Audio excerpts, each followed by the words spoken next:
walked out at the Pan American Championships, stuck a clean vault landing, and posted the best vault score in the world this entire season, 14.549 in qualifying, ahead of every other vaulter on the planet. She followed it with a gold medal in the final, edging Canada's Monica Fontaine, like she'd never left the sport at all. That alone would be a nice story, a quiet comeback in a mid-year event most casual fans never watch. But it's not the story, because this is the same gymnast who, 2 years earlier, walked onto the biggest stage in the sport and beat Simone Biles at the Olympics and got something back from her that nobody in gymnastics history had ever seen before. We'll get to that. But first, you need to understand how a kid with zero gymnastics pedigree, from a family that couldn't afford a bus pass, ended up anywhere near that stage at all.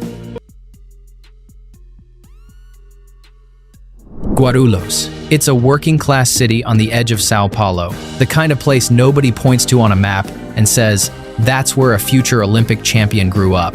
There's no elite gymnastics academy there, no pipeline, no tradition of producing world-class athletes in this sport, and certainly not in artistic gymnastics, a discipline dominated by countries with decades of state funding and Olympic infrastructure behind them. Rebeca Rodriguez de Andrade was born there on the 8th of May, 1999, one of 8 children raised by a single mother named Rosa. Rosa cleaned houses for a living. There was no money for private coaching, no money for equipment, no safety net if any of it didn't work out. There was no scholarship pathway waiting for her either.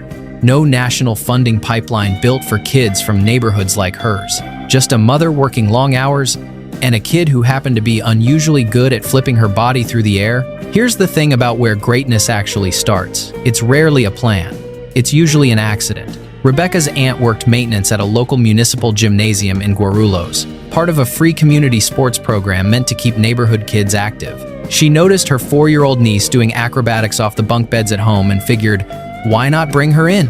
That's it. That's the origin story.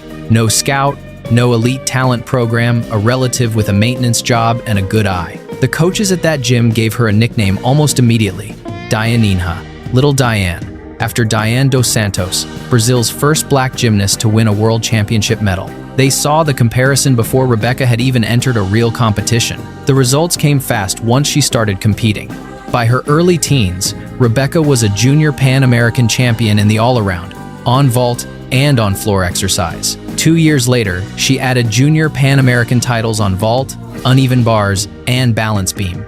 This is a kid sweeping podiums across almost every apparatus, years before most gymnasts even reach senior level. By age 9, she was talented enough to leave home for a high-performance training center in Curitiba.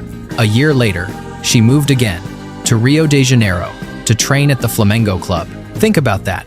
A 9-year-old moving away from her mother and 7 siblings, sleeping in a new city because the talent was already undeniable to the people watching her. Then, right as her senior career was supposed to begin, it stopped. In 2015, Rebeca tore the ACL in her right knee. Surgery.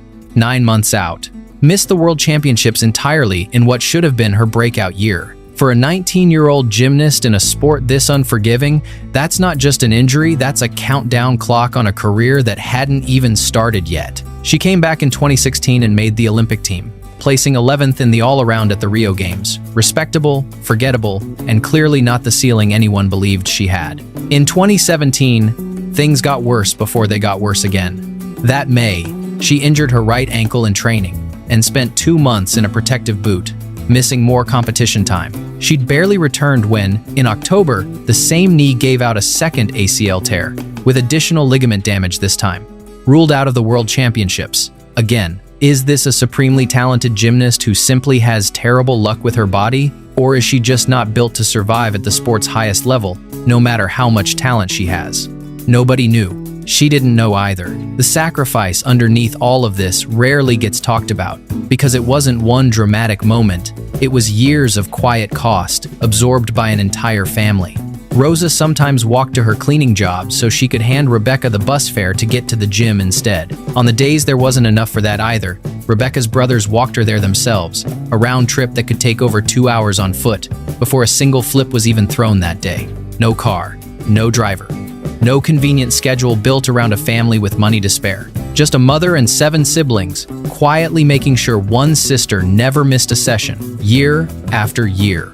with no guarantee any of it would ever pay off. Then came 2019, a third ACL tear, same knee, third reconstruction surgery, 3 major surgeries on one joint before the age of 20. At that point, most careers are simply over. Not slowing down over, Andrade has said openly that the repeated setbacks pushed her toward walking away entirely, more than once, and that psychological support was part of what got her back into the gym each time. 3 ACL tears. Picture the position she was in heading toward Tokyo. 3 knee reconstructions deep. A global shutdown eating into her return to form window. A sport where a single bad landing can end everything instantly. And a body that had already betrayed her 3 times. Was she still a genuine medal threat? Or just a cautionary tale the sport would quietly move past? That question followed her all the way to Japan. Drop a comment below. Did you know about the 3 ACL tears before this video? Tokyo, 2021. Rebeca Andrade walks out for the vault final, her first Olympics as a genuine medal threat, coming off 3 knee reconstructions that were supposed to end her career before it started. She wins gold, Brazil's first ever Olympic gold medal for a woman in gymnastics in the country's entire history. Then she adds silver in the all-around, becoming, at 22, the oldest woman to medal in that event at the Olympics since 2004. Fast forward to Paris, the 5th of August, 2024, Bercy Arena, the women's floor exercise final, the last event of the entire Games gymnastics program. Andrade already has a bronze from the team event and silvers in the all-around and on vault sitting in her bag from these games alone. Earlier that same day, both she and Biles had been shockingly bumped off the podium in the balance beam final, finishing without a medal. Now, hours later, on what may be the final routine of her career, she's chasing something bigger. The record for most decorated Olympian in Brazilian history, across every sport. Across the mat from her, Simone Biles, widely considered the greatest gymnast who has ever lived, herself in the middle of her own comeback story after 2 years away from the sport. Biles goes first with her signature difficulty, but steps out of bounds on 2 tumbling passes, absorbing a 0.6 deduction. Then Andrade takes the floor, performing to a routine set to Brazilian funk, nearly flawless from the opening pass to the final pose. The crowd is chanting her name, Rebeca, Rebeca, before the score even appears. The result, 14.166 for Andrade, 14.133 for Biles, 14.166. That's the number. Say it again, 14.166. Beating the greatest gymnast of all time by 3/100ths of a point. 3/100ths. The entire margin between Olympic gold and Olympic silver on the biggest stage this sport has. Here's what makes that number mean something bigger than one routine. This isn't a random competitor closing a gap on a legend. Simone Biles is an 11-time Olympic medalist, the most decorated gymnast in history, a name that transcends the sport entirely. Andrade didn't just hang with her, she beat her at the Olympics by the thinnest possible margin, 3 years after a third ACL reconstruction that was supposed to be the end of her story. That gold made Andrade Brazil's most decorated Olympian ever, in any sport. 6 total Olympic medals across 3 games, surpassing sailing legends Robert Scheidt and Torben Grail, who had held that national record for decades. 2 golds, 3 silvers, 1 bronze, 9 additional World Championship medals on top of that. In 2025, she was awarded the Laureus World Sports Award for Comeback of the Year, an honor voted on by some of the greatest athletes on the planet. And here's the detail that puts it all in perspective. In a rivalry spanning multiple Olympic Games, Andrade is the only gymnast to have ever beaten Biles at an Olympics in a major final. So what did Biles actually say? Days earlier, after their all-around battle, she'd already told reporters, "I don't want to compete with Rebeca anymore. I'm tired. She's very close to me. I've never had an athlete so close." After the floor final, Biles walked straight over, hugged Andrade and said, "She's so amazing. She's queen." She added, "I have so much respect for her. She's such a good competitor. She keeps me on my toes. It's an honor to get to compete with her." On the podium, Biles and bronze medalist Jordan Chiles bowed to Andrade on either side of her, an image that went viral within minutes and was replayed by outlets around the world for days afterward.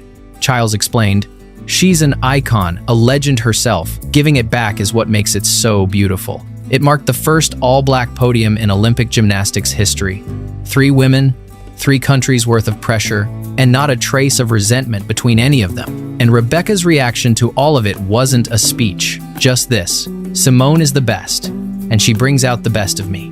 No grand victory monologue, no bitterness about the years lost to surgery. Just quiet respect for the rival who pushed her there. On the podium itself, all she added was, "We can show the black power." 6 words, and nothing else needed saying. That's the whole story, right there. A kid from a favela, with no scholarship, no pedigree, no funding pipeline behind her. 3 ACL tears on the same knee, whose family walked for hours so she could reach a gym.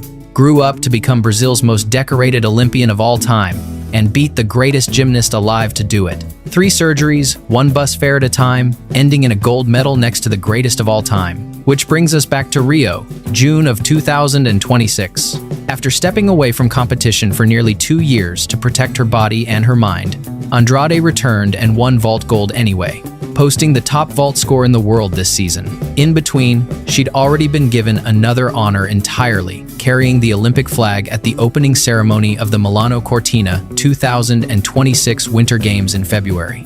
She's said she's chasing a world championship medal in Rotterdam this October, and beyond that, one specific dream she hasn't checked off yet: an Olympic medal on uneven bars. And beyond even that sits Los Angeles, 2028, a 4th Olympic Games, if her body and her longtime coach agree it's time.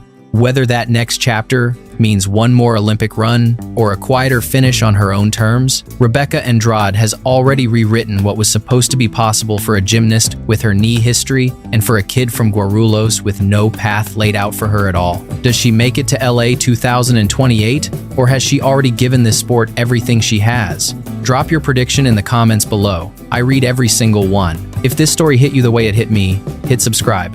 Because with Rotterdam, this October, and LA 2028 still ahead, the next comeback story is already lining up.